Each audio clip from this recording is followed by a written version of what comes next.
ओम नमो भगवते वासुदेवाय नमः। आज भक्तजनों हम सत्यनारायण भगवान की व्रत का पाठ करेंगे।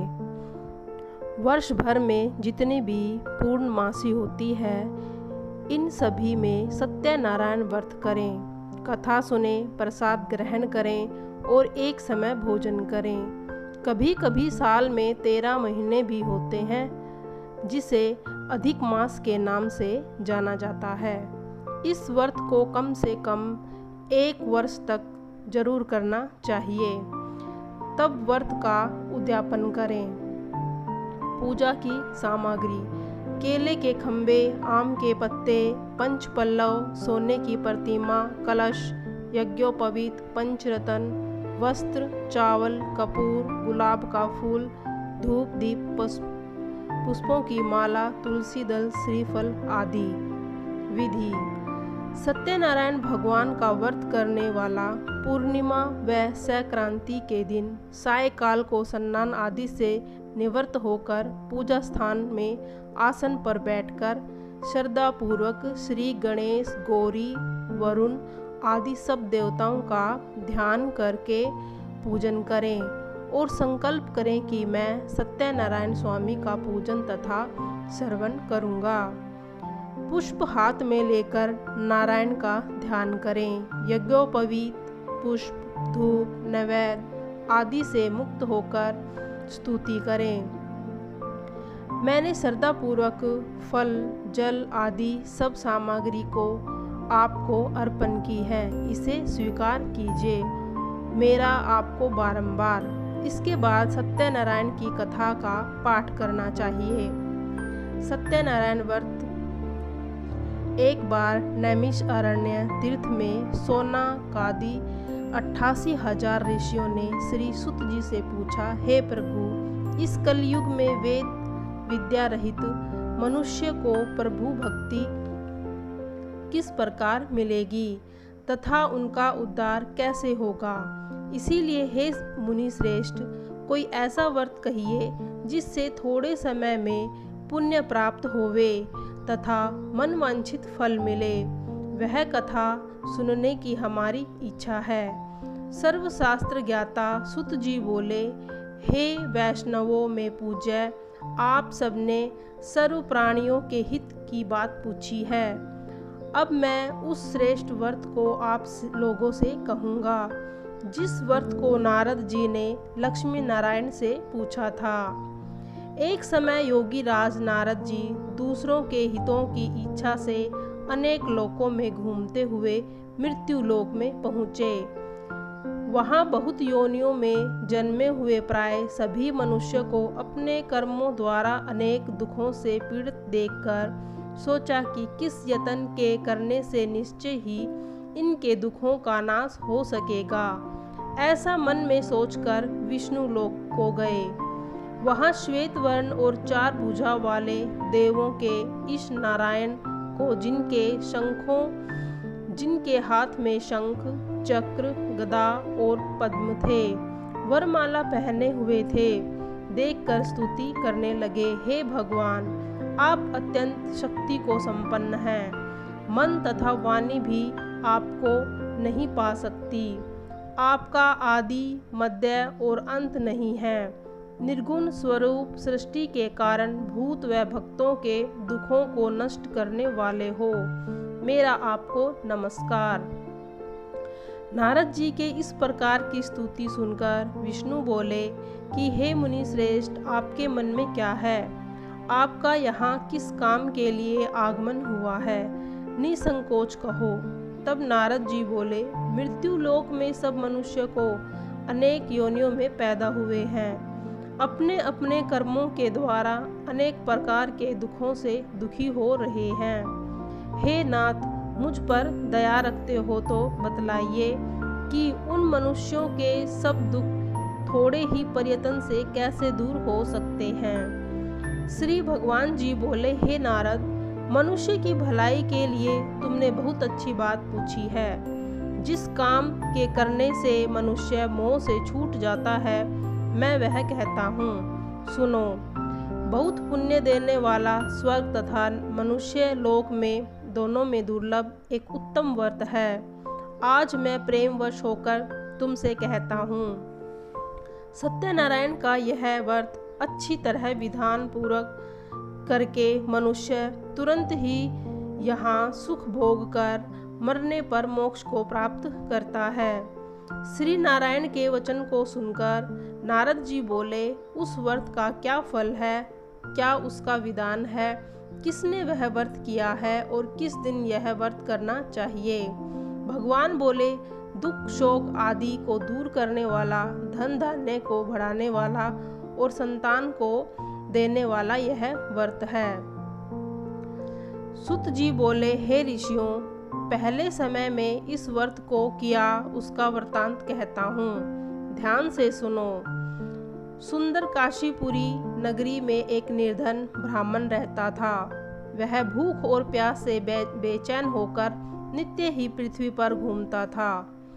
ब्राह्मणों से प्रेम करने वाले भगवान ने ब्राह्मण को दुखी देखकर बूढ़े ब्राह्मण का रूप बनाकर उसके पास आदर के साथ पूछा, हे विप्र, नित्य दुखी हुए पृथ्वी पर क्यों घूमते हो? हे श्रेष्ठ ब्राह्मण, यह सब मुझसे कहो, मैं सुनना चाहता हूँ। हे भगवान, यदि आप इसका उपाय जानते हो तो कृपा कर कहो।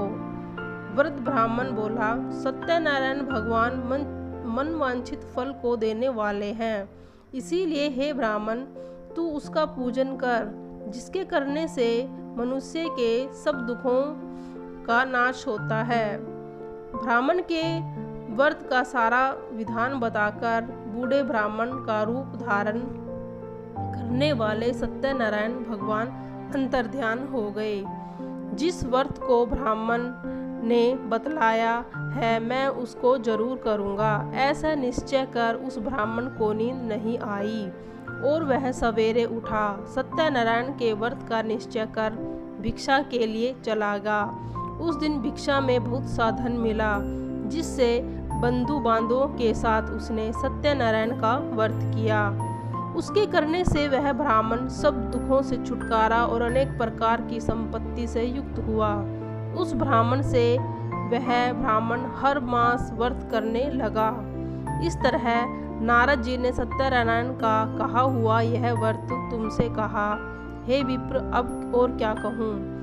ऋषि बोले, हे मुनीश्वर, संसार में इस ब्राह्मण को सुनकर किस किस इस व्रत को किया, हम सब यह सुनना चाहते हैं। इसके लिए हमारे मन में श्रद्धा है। सुत जी बोले, हे मुनि, जिसने भी इस व्रत को किया वह सब मैं तुम्हें सुनाता हूँ। एक समय ब्राह्मण धन और ऐश्वर्य के अनुसार बंधु बांधवों के साथ व्रत करने को तैयार हुआ।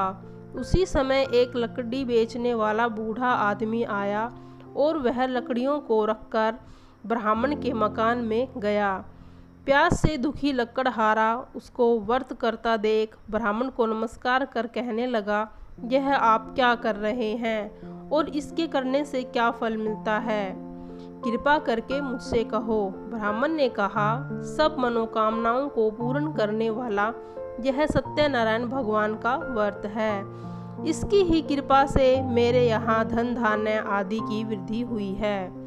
ब्राह्मण से व्रत के बारे में जानकर लकड़हारा बहुत प्रसन्न हुआ और चरण अमृत लेकर प्रसाद ग्रहण करने के बाद वह घर को आ गया। लकड़हारे के मन में इस प्रकार का संकल्प किया कि आज गांव में लकड़ी बेचने से जो धन मिलेगा उसी से सत्यनारायण का उत्तम व्रत करूंगा।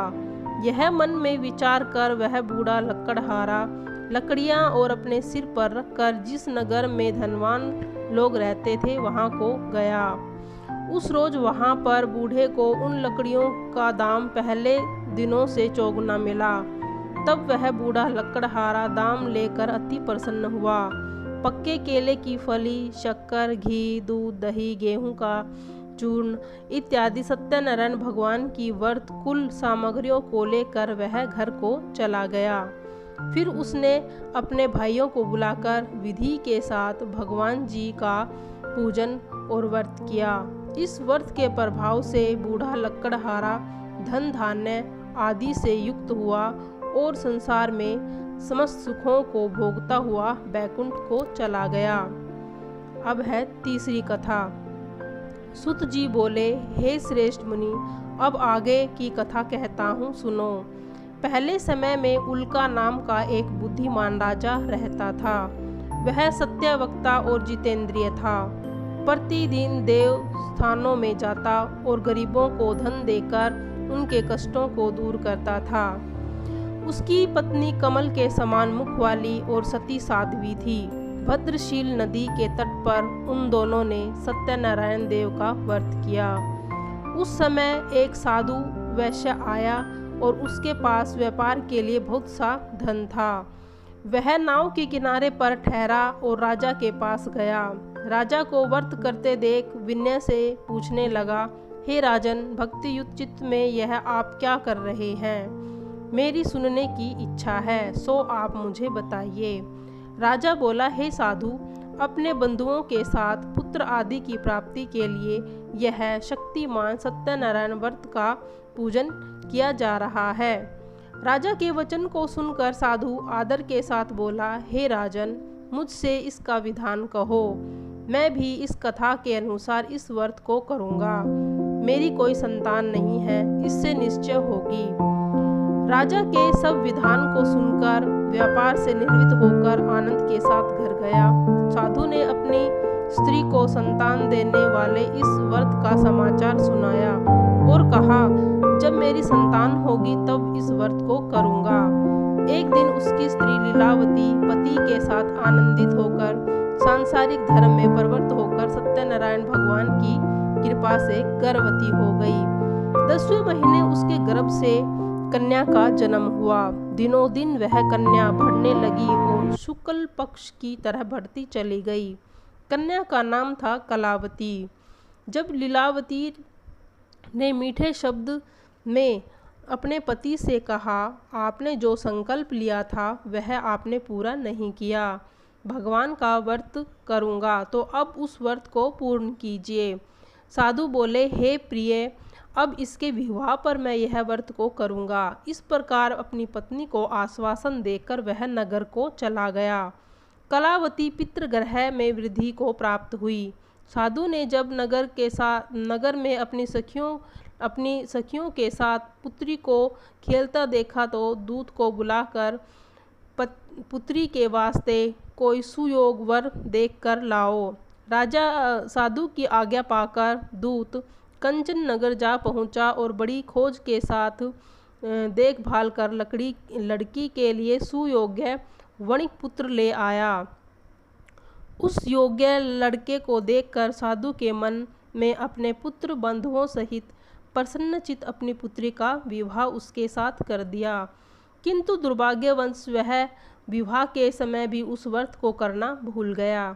तब भगवान श्री सत्यनारायण जी क्रोधित हो गए और उन्होंने श्राप दे दिया, तुम्हें दारुण दुख प्राप्त होगा। अपने कार्य में कुशल साधु बनिया अपने जमाता सहित समुद्र के समीप रतनपुर नगर में गया और वहाँ दोनों जमाई चंद्रकेतु राजा के नगर में व्यापार करने लगे।